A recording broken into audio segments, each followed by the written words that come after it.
From Pacifica, this is Democracy Now! I am here to elect for the first time a president of the Republic, a president that will be good and righteous, and to make this country wake up. A historic election is underway in Egypt as voters head to the polls for the first presidential election since they ousted Mubarak. For the first time in the country's history, the winner's not a foregone conclusion. We'll go to Cairo to speak with Sharif Abdel-Qaddous. Then, so rich, so poor, why it's so hard to end poverty in America.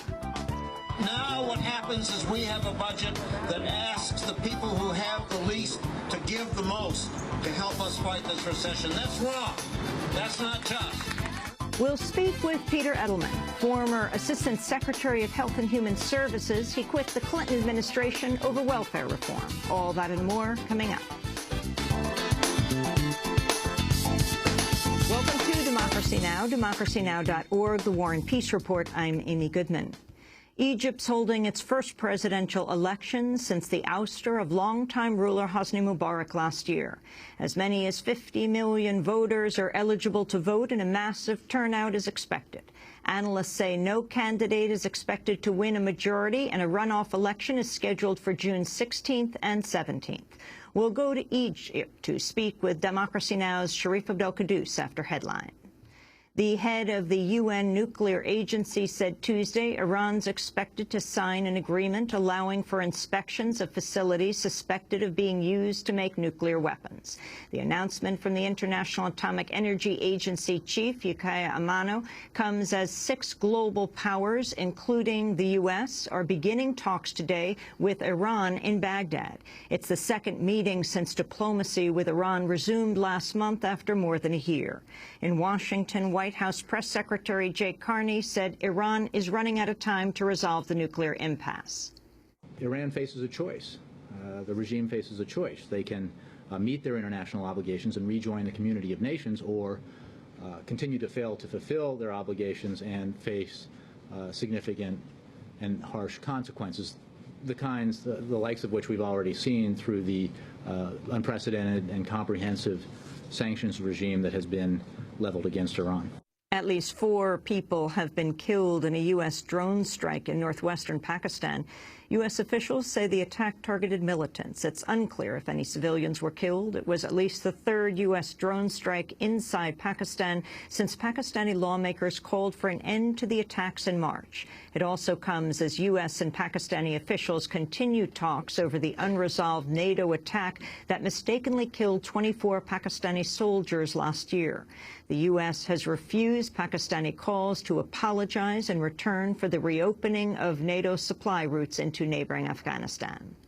In other news from Pakistan, a doctor who ran a fake vaccination campaign to help the CIA locate Osama bin Laden has been sentenced to at least 30 years in prison.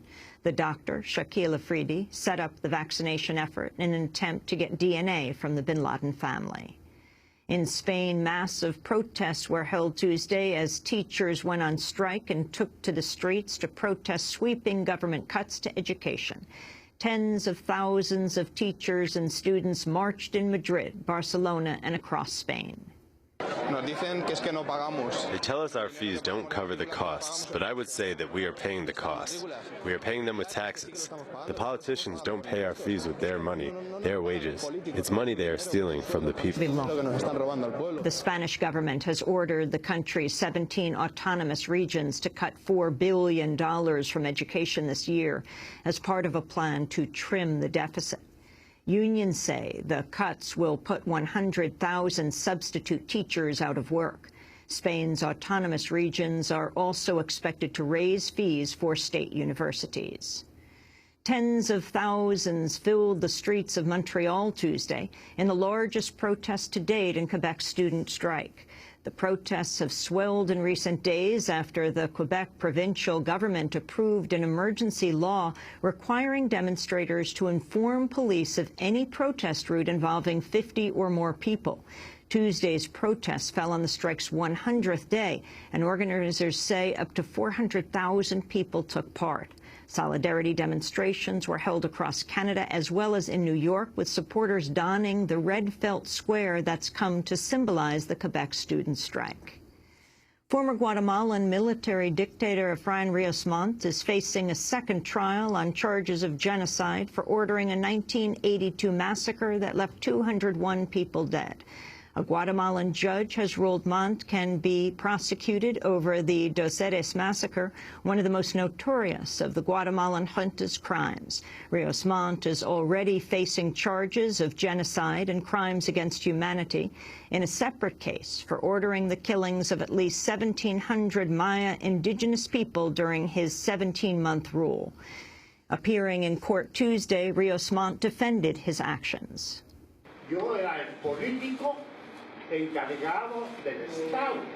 I was the politician in charge of the state, working to create a nationalistic spirit that was completely different than the implication of the armed forces against subversion that was trying to take force. That's all. So I would like to call attention to the fact that I was simply trying to follow the law. With backing from the Reagan administration, Rios Mont seized power in a 1982 military coup and has been accused of overseeing the murders of 17,000 political opponents and dissidents. In Argentina, police say they've defused 2 bombs that had been hidden in a Buenos Aires theater ahead of a scheduled appearance by former Colombian President Álvaro Uribe. The bombs were hidden inside the theater's ceilings and were reportedly timed to detonate when Uribe would have been present. Congressional researchers are warning the U.S. faces a likely recession next year. On Tuesday, the nonpartisan Congressional Budget Office said the economy will contract 1.3% in the first half of 2013 if scheduled spending cuts and tax hikes take effect. According to the CBO, the so-called fiscal cliff of expiring tax cuts, coupled with the need to cut $1.2 billion in spending under last year's debt deal, will force the downturn. U.S. regulators have confirmed probes of the financial giant J.P. Morgan Chase over the firm's $3 billion loss in risky derivatives. Speaking before a Senate hearing, Gary Gensler of the U.S. Commodity Futures Trading Commission said a preliminary investigation of J.P. Morgan's credit default swaps is underway. Meanwhile, the chair of the U.S. Securities and Exchange Commission, Mary Shapiro, said her agency will probe whether J.P. Morgan had hurt its shareholders. Our best information is that the trading activities in question took place in the bank in London and perhaps in other affiliates, but not in the broker-dealer that is directly supervised by the SEC. Although the Commission does not discuss investigations publicly, I can say that in circumstances of this nature, where the activity does not appear to have occurred in one of our regulated entities, the SEC would be primarily interested in and focused on the appropriateness and completeness of the entity's financial reporting and other public disclosures. Financial giant Morgan Stanley, meanwhile, is facing criticism following reports that failed to warn investors in Facebook's public offering that the tech giant's financial prospects were lower than expected. Despite high predictions for earnings, Facebook shares have plummeted in the days since the company went public in the second-largest offering of its kind in U.S. history.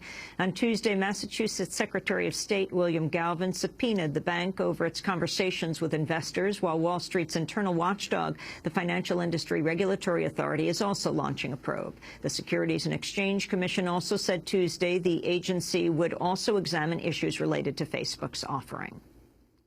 A Senate panel has voted to extend a controversial provision of the Foreign Intelligence Surveillance Act that's set to expire at the end of the year. The Obama administration sought to renew its expanded authority to monitor phone calls and emails inside the United States if one person involved is abroad and the targets are foreigners believed to be outside the country. The vote by the Senate Select Committee on Intelligence comes shortly after news the Supreme Court will consider whether a group of activists, journalists, and lawyers represented by the ACLU will have the legal right to challenge the U.S. government's surveillance practices, which they say could pick up their communications with clients and sources overseas. And a federal appeals court has upheld a settlement in a disputed class-action lawsuit over federal mismanagement of Native American land trusts dating back to the 19th century.